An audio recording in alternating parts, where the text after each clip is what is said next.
Hey, how's it going everyone? This is Dominick from the Comic Book Report YouTube channel over here doing another guest review for organicpricedbooks.com. And today I'm really excited to talk to you about a DC Black Label title that came out within the last few months. Of course, I'm going to be talking about Aquaman Andromeda by Rom V and Christian Ward. This oversized hardcover collection has nice glossy print paper stock, a glued binding, and a total of 168 pages. The issues in this volume were first published by DC in 2022 as part of that Black Label collection. The volume itself collects Aquaman Andromeda issues 1 through 3. And wow, what a ride. I'm honestly not even going to bury the lead here. I am a huge fan of this book. This really blew me away. It exceeded every expectation I had for it. I don't want to oversell you here, but honestly, if you're anything like me, this might be a story you've been waiting for, might be right up your alley. Before we go into today's overview, and it will be very light to no spoilers, I will say I just want to examine a little bit more about the way this book is built. To that end, you might notice it's a bit of an abnormal format, especially if you're newer to hardcovers. This is an oversized hardcover collection, but the format is more of that boxy look. I've reviewed things like this, books like Harleen, or Fantastic Four Full Circle, or Catwoman Lonely City, all have this same format amongst others. Superman Year One. There's been a lot that DC's released, especially in their Black Label collection, that have used this format. I think it's an excellent format to showcase beautiful, larger-than-life kind of artwork.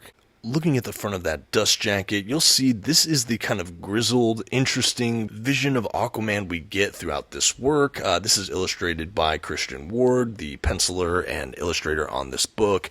I really love this character model for Aquaman. He looks almost like part of the sea. He looks just totally haunted and grizzled and interesting, and I really, really love it. I think that this is a dust jacket that really showcases the exact kind of art you get from inside the book, which is a nice facet.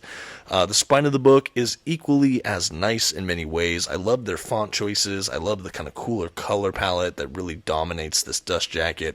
Really beautiful and evocative of the ocean, of course. Really, really nice touch from DC. Back cover, we also have a great look at that Aquaman character model, along with some blurbs about the book, pricing information, things like that.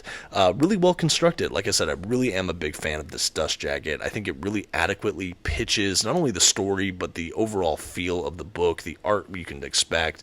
Really nicely done. I have no complaints whatsoever on the dust jacket. It absolutely sold me from the second I saw it. And speaking of this dust jacket, we're going to take one final look at it. This time I'm going to examine the interior flaps as well, and then spread everything out for you so you can see it at a glance, and you can just really appreciate this dust jacket on another level. In case you didn't notice as I was doing the earlier looks, this is one large wraparound cover for this dust jacket, and it looks so beautiful when you spread it all out and can just take it all in at once. I think that this is just really well made. Again, I have to give it up to DC. This really feels like a labor of love. Absolutely adore the way they chose to design this book. Now, as far as the under the dust jacket artwork goes on the hardback book itself, this is another really great choice. It definitely deals with the more kind of psychological, cosmic horror, sci-fi angle of this book. It's just a little more evocative and interesting, less specific, more trippy, or kind of in some ways psychedelic. Really think that this is a fun one as well. It feels like a wraparound. Really, really well done, DC. I think it's just, again, a beautifully done book. And as we finish up with the exteriors, let's go ahead and take a quick look at that glued binding. I will say this book really only has those 3 issues along with some extras at the back, so I didn't really feel like the glued binding really was a detriment to this book at all. The pages did not lay perfectly flat for me, but I never really found the gutter loss to be really impactful at all. But you can see for yourself as I flip through the collection.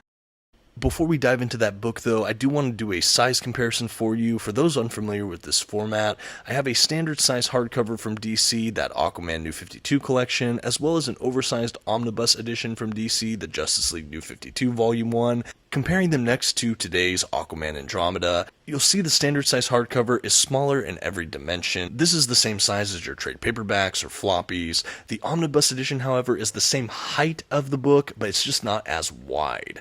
So that gives you an idea of where this would fit on your shelf and how oversized it really is. And now it's time, let's go ahead and jump right into Aquaman Andromeda. Now we have a beautiful title page before really starting with the cover for issue 1, and then of course the story itself. So this is a 3-issue miniseries. I'm not going to be going into many spoilers here whatsoever, but I want to set up the storyline or the premise for you and just give you a general sampling of the art here so you can know what to expect and try to decide for yourself, is this a book you would like to pursue? Essentially, the setup is some kind of unidentified flying object or UFO crash lands in from outer space into the kind of ocean depths at this point that's like as far away as possible from any landmass, and they've tracked this like on their radar or from their satellites, and basically some kind of military force is sending out a eclectic team of people to go into kind of a submersible or submarine known as the Andromeda to basically do a fact-finding mission to maybe find any kind of technologies or make contact with whatever this thing is under the sea on the ocean floor. In just 3 issues, Ram V and Christian Ward are able to cover a tremendous amount of ground. This is a kind of fixed story, beginning, middle, and end, and you absolutely do not need to know anything about the DC Universe, Aquaman, just really anything to enjoy this storyline. It's absolutely accessible to new readers, and frankly, I think it's a really fun story to read. Honestly, I think if you swap out a few minor characters in this book, and you just don't call it Aquaman, you could have made this easily an indie published book. It really does have that feel. It does not feel overly connected to the DC Universe, and I even think the utilization of Aquaman is minor compared to what it could be, especially with his own titled book here. I think that the emphasis is really on the crew of the Andromeda, and I think that that's a perfect place for a lot of the focus to be narratively.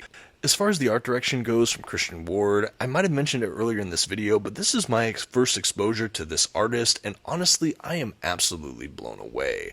Not only are all the character models rich and specific, I think overall the quality of this artwork is very surreal and dreamlike in the best way possible. I think even the character models, though they're very specific, they're not overly realistic. What do I mean by that? There's some kind of impressionistic feel to these character models. I think that there's not a lot of hard edges, and I just really like the way he portrays these characters. There's still so much depth of feeling and soul in a lot of these characters, and it just really works for me. I think to see this artist as well adapt a lot of these undersea biomes or technological spaces like the Andromeda or this UFO, I just think it's really, really fun to see. Clearly a lot of imagination here, and it's honestly a perfect example of a blending of the writer and the artist to tell a unified story, because I think that the art matches this story just pitch perfectly.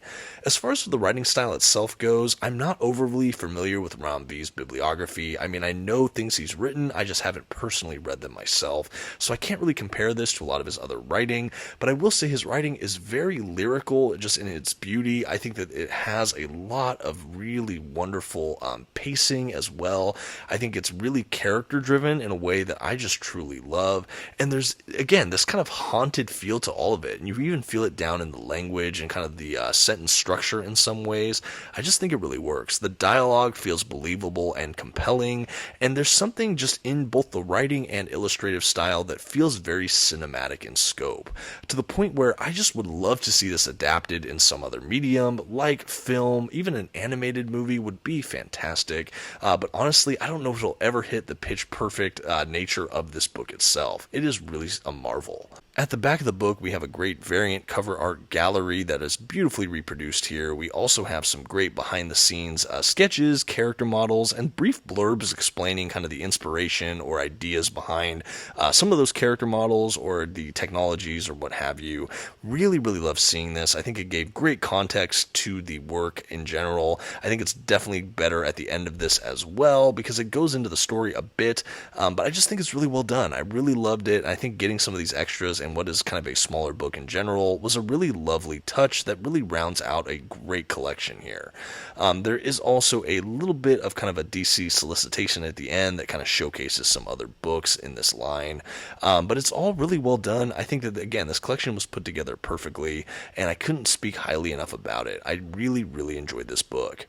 Hopefully I've set you up with enough here to decide if this is going to be something for you. If you're interested in picking up your own copy, I always recommend checking first at organicpricedbooks.com. And if you'd like a fuller, more extensive review of this title, you can definitely check out my channel, The Comic Book Report. Thank you so much for watching. This one was a real joy to check out. Definitely recommend it for DC fans out there, fans of Ram V, or if in general you just like a good piece of storytelling. There really is something to this book, and I'd recommend it to many of you out there. Anyway, thanks for watching and have a good one.